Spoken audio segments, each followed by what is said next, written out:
তাদের সন্নিকটে পৌঁছেই ভদ্রমহিলা সর্বপ্রথম মাহিরের দুটি হাত নিজের মুঠোয় পুরে নিলেন পরম মমতায়।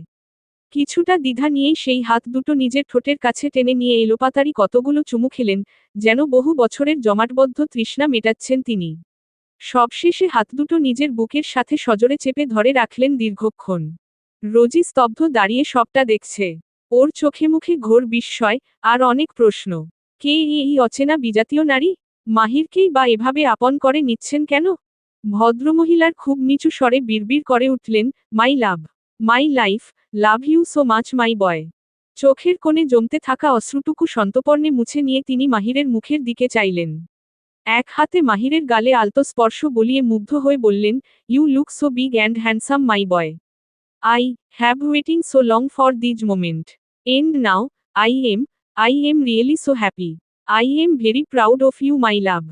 কথাগুলো বলতে বলতে ভদ্রমহিলার চোখ দুটো আবারও ভরে উঠল।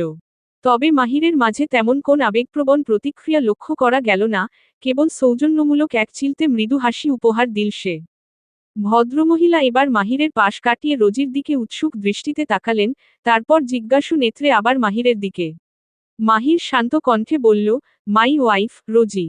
ওয়াইফ শব্দটা কানে যেতেই ভদ্রমহিলার নীল চোখ দুটো আরও এক শেড বেশি উজ্জ্বল হয়ে উঠল যেন। তিনি মাহিরকে ছেড়ে রোজির দিকে এগিয়ে এলেন। রোজি কিছু বুঝে ওঠার আগেই তাকে বুকের মধ্যে ঝাপটে ধরলেন তিনি। ভদ্রমহিলা রোজির চেয়ে বেশ খানিকটা দীর্ঘাঙ্গী, যার ফলে রোজির মাথাটা উনার বুকের একটু ওপরে গিয়ে ঠেকল। খুবই কোমল একটা আলিঙ্গন, মিষ্টি একটা সুবাস এসে বাড়ি খেল রোজির নাসারন্ধ্রে। কিছুক্ষণ একইভাবে জড়িয়ে রাখার পর রোজিকে আলগা করলেন তিনি, তারপর হিজাবের ওপর দিয়েই মাথায় স্নেহের পরশ এঁকে দিয়ে বললেন, you are so beautiful my girl, so much cute. A lot of love for you sweetheart. রোজিকে পাশে নিয়েই বসলেন তিনি। রোজির এক হাত উনার মুঠোয় আলতো করে বন্দি। তাদের মুখোমুখি চেয়ারে মাহির বসা। দুজনের মধ্যে বেশ কিছুক্ষণ ধরেই কথাবার্তা চলতে থাকল, সম্পূর্ণ ইংরেজিতে। যত সময় যাচ্ছে, রোজির কৌতূহল ততই বৃদ্ধি পাচ্ছে। তাদের দুজনের কথোপকথন তার আন্দাজ শক্তিকে চক্রবৃদ্ধি হারে ত্বরান্বিত করছে। সবকিছুই ধোঁয়াশা, কিছুটা অবিশ্বাস্য। টেবিল ভর্তি বিভিন্ন প্রকার খাবার, কিন্তু কেউ ছুঁয়েও দেখছে না সেগুলো। ভদ্রমহিলা রোজির সাথেও টুকটাক সাধারণত কিছু কথা বললেন, যেগুলো রোজির বুঝতে সমস্যা হচ্ছিল। মাহির সাহায্য করছিল, তবে অপরিচিত একটা মানুষের থেকে এতটা আন্তরিকতা আশানুরূপ ছিল না রোজির। বিদায় বেলার পর্যায়ে মাহির বলল, আমাদের নিয়তি চায় আমার দূরে থাকি। এতদিন সেটাই হয়ে এসেছে। আমি আমার জীবনে নিয়ে অভ্যস্ত এবং সুখী। তবে আপনার প্রতি আমার সম্মান ও ভালোবাসা রয়েছে। আমি কৃতজ্ঞ আপনার প্রতি, হয়তো সেটা প্রকাশ করতে পারছি না। ভদ্রমহিলা এক চিলতে ক্লান্তিময় হাসলেন। তপ্ত শ্বাস ফেলে আর্দ্র গলায় বললেন, আমি জানি, এবং আমিও নিয়তি মেনে নিয়েছি।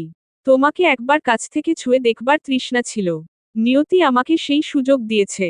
আমি দূর থেকেই তোমাকে ভালোবাসি, আমার বাচ্চা। তুমি সুখী হও, তোমরা একসাথে ভালো থেকো। আমি দূরেই আছি, সেখান থেকেই সারাজীবন তোমাদের ভালো চাইব। সবশেষে তোমাদের খুব ভালোবাসি। একটু থেমে আবারও বললেন, তোমার ভাই প্রায়ই তোমার কথা বলে। সে তোমাকে মিস করে। আমার সাথে তারও আসার কথা ছিল এখানে, কিন্তু শেষ পর্যন্ত সে একটা কাজে আটকে যায়। তবে সে তোমাকে তার তরফ থেকে ভালোবাসা জানাতে বলেছে। মাহির বলল, তাকে আমার হয়ে ধন্যবাদ জানাবেন। এবং বলবেন, আমিও তাকে মিস করি এবং ভালোবাসি। নিয়তি চাইলে আমাদের দেখা হবে। আমরা সেদিন একে অপরকে আলিঙ্গন করব। আমি চাই শীঘ্রই এমন একটা দিন আসুক, সে অপেক্ষা করবে তোমার জন্য। মৃত্যুর আগে একবার হলেও তোমাদের একসাথে দেখতে চাই।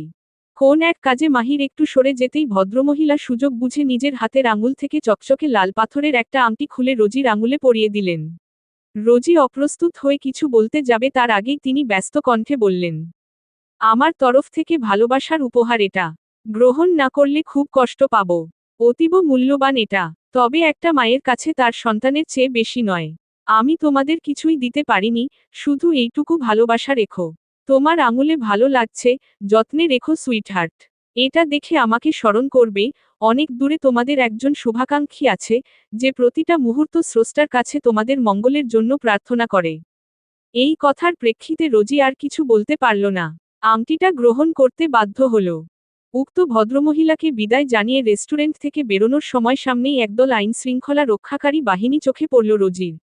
গেটের সামনে তাদেরকে দেখে কিছুটা ঘাবড়ে গেল সে। মাহিরকে জিজ্ঞেস করল, মাহির ভাই, এখানে হঠাৎ এত পুলিশ, আর্মি কেন? আমরা আসার সময় তো ছিল না। মাহির রোজির হাত ধরে গ্যারেজের দিকে এগিয়ে যাচ্ছে। উত্তরে বলল, জানি না, তবে আসার সময়ও ছিল। কি বলছেন? আমার মনে পড়ছে না তো। হয়তো খেয়াল করিসনি।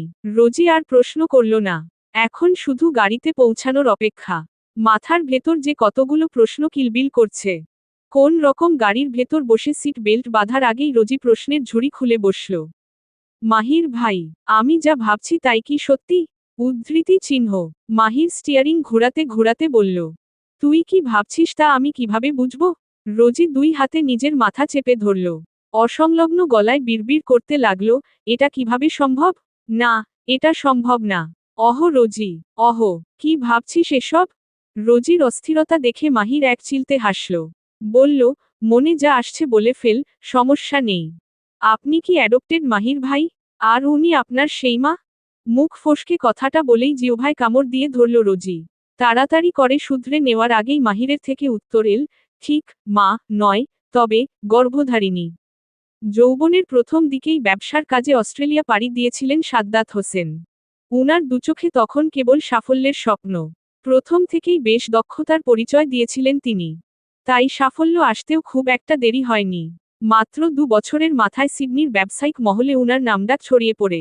কর্মক্ষেত্রের ব্যস্ততার মাঝে উল্কার মতো তার জীবনে এল এক তেজস্বী নারী, ফ্লোরেন্সা মিলার। আদি ব্যবসায়িক পরিবারের সন্তান ফ্লোরেন্সা। যার ফলে জনের লক্ষ্য একই ছিল। চোখে একই স্বপ্ন, একই দীপ্তি। কাজের সূত্রে শুরু হওয়া পরিচয়টা কখন যে হৃদয়ের গভীরে শিকড় গেড়েছিল, তা তারা নিজেরাও টের পাননি। জাতীয়তা, ধর্ম আর ভিন্ন সংস্কৃতির দেয়াল ডিঙিয়ে তারা একে অপরের প্রেমে মগ্ন হয়েছিলেন। দীর্ঘ এক প্রণয়লীলার আবেশে বিভোর ছিলেন দুজন।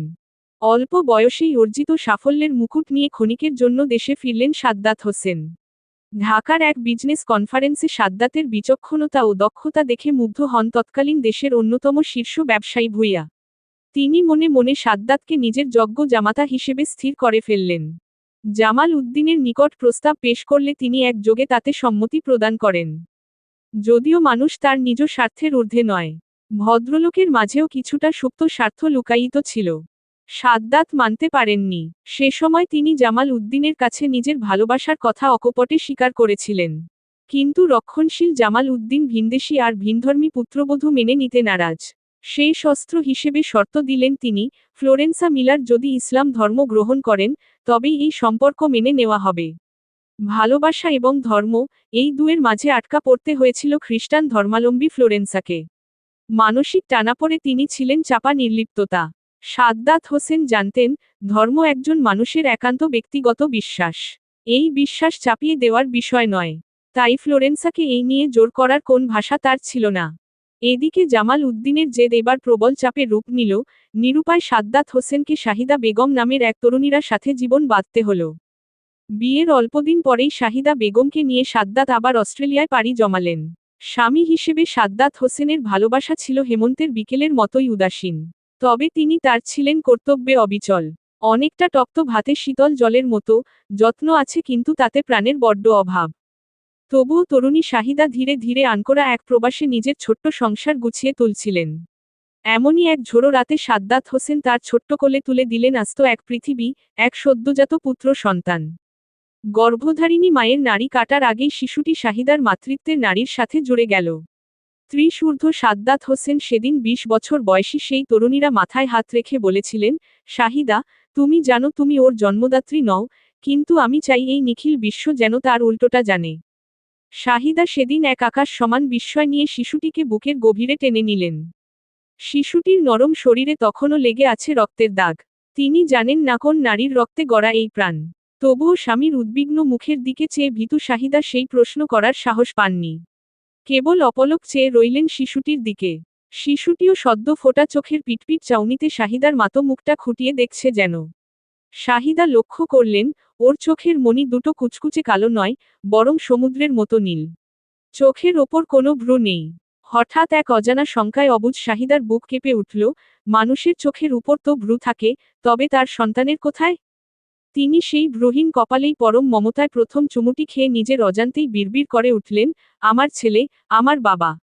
সেই নিশিরাত থেকেই এই বিশাল পৃথিবীর গুটিকয়েক মানুষ বাদে সকলের কাছেই মাহিরের পরিচয় স্থির হয়ে গেল, শাহিদা বেগম নামের নারীটি তার গর্ভধারিণী মাতা। হৃদয়ের অমূল টান ছাড়াও কেবল সম্পর্কের সহজাত টানে 11 বছরের মাথায় শাহিদা কোল আলো করে এবার একটা রাজকন্যা হল। একসময় শাহিদা বেগম বুঝলেন, ভালোবাসা ছাড়া কেবল কর্তব্যের দায়ভারে আর যাই হোক, একটা সুস্থ দাম্পত্য জীবন প্রতিষ্ঠিত হতে পারে না। কিন্তু ততদিনে পিছুটানের শিকড় গভীরে পৌঁছে গিয়েছে, যা তিনি ছাড়াতে পারেননি, বরং নিজ অবস্থানেই নিজেকে গুটিয়ে নিয়েছেন। রোজি জড় বস্তুর মতো নিশ্চল হয়ে বসে আছে, কেবল কান্দুটো অবিশ্বাস্য এক সত্যের টানে সজাগর। অতি বিস্ময় পাথর বনে গিয়েছে মেয়েটা। জীবনের এই সন্ধিক্ষণে এসে এমন এক রূঢ় বাস্তবতার মুখোমুখি হতে হবে, তা ওর কল্পনাতেও ছিল না। একটু আগের অভিজ্ঞতায় বড়জোর সে ভেবেছিল, মাহির হয়তো কোনো অস্ট্রেলীয় কোন দম্পতির কাছ থেকে দত্তক নেওয়া সন্তান। আর সেই ভদ্রমহিলা তার আসল মা। কিন্তু বড় আব্বু আর বড় আম্মুর মতো দুজন মানুষ, রোজি এতদিন যাবৎ যাদের আদর্শ দম্পতি হিসাবে জেনে এসেছে, তারা এত কাছে থেকেও এত দূরে। তাদের ফেলে আসা অতীতে যে এমন একটা রক্তখেলা ইতিহাস লুকিয়ে আছে, তা ভাবতেই রোজির শিরদাঁড়া দিয়ে এক হিমশীতল স্রোত বয়ে গেল। নিস্তব্ধতা ভেঙে মাহির আবার বলে উঠল, তোর মনে প্রশ্ন জাগে না রোজ, 12 বছর আগে হঠাৎ একদিন আমি কোন বাড়ি ছেড়েছিলাম? রোজি কোনোমতে জোরটা কাটিয়ে অস্ফুট স্বরে শুধাল, কেন? সেদিন প্রথমবার আমি এই সত্যের মুখোমুখি হয়েছিলাম।